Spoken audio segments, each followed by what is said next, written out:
Hi friends, ரொம்ப நாள் கழிச்சு சமையல் வீடியோ. இன்றைக்கி என்னென்னா காலிஃப்ளவர் பேபி பொட்டேட்டோ வச்சு நான் ஒரு தொக்கு மாதிரி பண்ண போகிறேன். அதுக்கு வந்துட்டு கடாயில் வந்து இப்போ நம்ம பேபி பொட்டேட்டோ வந்து நம்ம எண்ணெயில் போட்டு லைட்டாக வந்து ஃப்ரை பண்ணிக்கலாம். ஏன்னா இது கொஞ்சம் நம்ம இந்த அப்படியே ராவாக போடுறோம் இல்லைங்களா, தோல் மட்டும் எடுத்துகிட்டு இப்படி போட்டு இது எண்ணெயில் கொஞ்சம் நம்ம வதக்கிக்கலாம். அடுத்தது வந்து இன்னொரு கடாய் வச்சுருக்கேன். இதில் வந்து ஸ்பைசஸ் எல்லாமே போட்டுருங்க, ஆல் ஸ்பைசஸ் எல்லாம் போட்டுருங்க. போட்டதுக்கப்புறம் நான் ஒரு காலிஃப்ளவர் எடுத்து மஞ்சத்தூள் சுடு தண்ணியில் மஞ்சத்தூள் உப்பு போட்டு வாஷ் பண்ணி இதை வச்சுருக்கேன். சுடு தண்ணி வந்து போட்டு வச்சுருக்கேன்.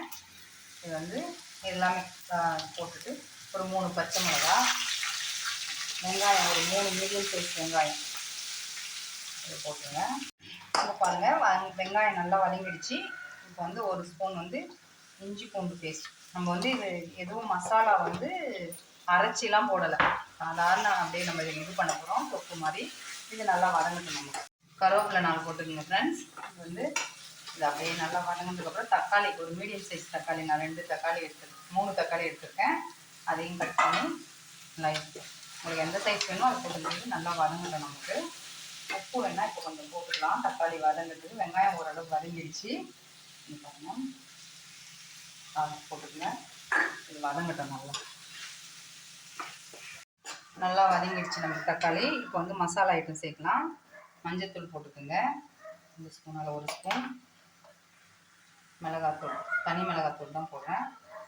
இதில் ஒரு 2 ஸ்பூன் போட்டுக்கோங்க. இந்த ஸ்பூனால் 2 ஸ்பூன் போட்டிருக்கேன்.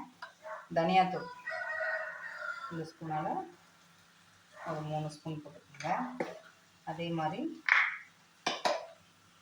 ஜீரகத்தூள்,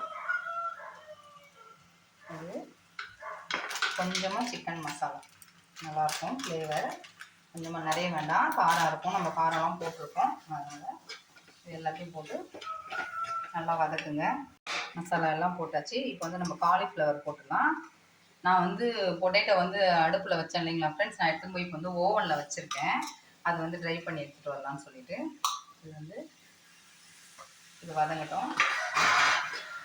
இந்த மசாலா எல்லாம் நமக்கு சேரட்டும். தண்ணி வந்து வேணும்னா விட்டுக்கலாம், வேண்டாம்னா நமக்கு இந்த காலிஃப்ளவர்லேயே கொஞ்சம் தண்ணி வரும், அதுவே நமக்கு போதும்னு நினைக்கிறேன். பொட்டேட்டோ வந்து நம்ம கொஞ்சம் நேரம் அந்த ஓவன்லேருந்து வரட்டும், போட்டுடலாம். இப்போ பாருங்கள் ஃப்ரெண்ட்ஸ், நம்ம காலிஃப்ளவர் போட்டு நல்லா மசாலா என்ன கடாய் கொஞ்சம் மாற்றிட்டேன், அது கொஞ்சம் அடி பிடிக்குதுன்னு சொல்லிட்டு. நம்ம உருளைக்கிழங்கு வந்து ஓவனில் வச்சு நல்லா வெந்துடுச்சுங்க ஃப்ரெண்ட்ஸ். இது பாருங்கள், அம்முங்கன்னா அம்முங்குது. அப்படியே வந்து இதில் போட்டுடலாம். நீங்கள் ஓவன் இல்லைன்னா கடாயில் நம்ம இது பண்ணி கூட போட்டுக்குங்க. இது பேபி பொட்டேட்டோ தான். இது கொஞ்சம் நல்லாயிருக்கும்ன்றதுக்காக எடுத்து நான் தண்ணியே விடலை, எதுலேயுமே அப்படியே தான் வச்சுருக்கேன், தண்ணியே போடலை. இது அப்படியே இந்த மசாலா எல்லாம் இந்த உருளைக்கிழங்குலேயும் இறங்கணும். இங்கே பாருங்கள் ஃப்ரெண்ட்ஸ், அவ்வளோதான் முடிஞ்சுது. நான் தண்ணி எதுவுமே போடலை, மசாலா எல்லாம் நல்லா பச்சை வாசனை போயிடுச்சு. உப்பெல்லாம் செக் பண்ணிட்டேன். கொத்தமல்லி தழை தூவிக்குங்க.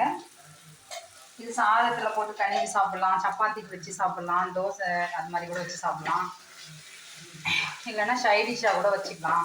அந்த மாதிரி எந்த இதுக்கும் சூப்பராக இருக்கும். நீங்கள் வந்து ஓவன் இல்லைன்னா கடாயில் வந்து வறுத்துட்டு போட்டுங்க. நான் வந்து தயிர் தாளிச்சிருக்கேன். தயிர் தாளிச்சிட்டு இது கூட சைடிஷாக வச்சு சாப்பிட போகிறோம் இன்றைக்கி. அவ்வளோதான். ட்ரை பண்ணி பாருங்கள், ஈஸியான மெத்தட் தான், ரொம்ப நல்லாயிருக்கும். ட்ரை பண்ணி பார்த்துட்டு எப்படி வந்து சொல்லுங்கள். லைக் பண்ணுங்கள், ஷேர் பண்ணுங்கள், சப்ஸ்கிரைப் பண்ணுங்கள். நெக்ஸ்ட் வீடியோவில் பார்க்கலாம். Bye friends.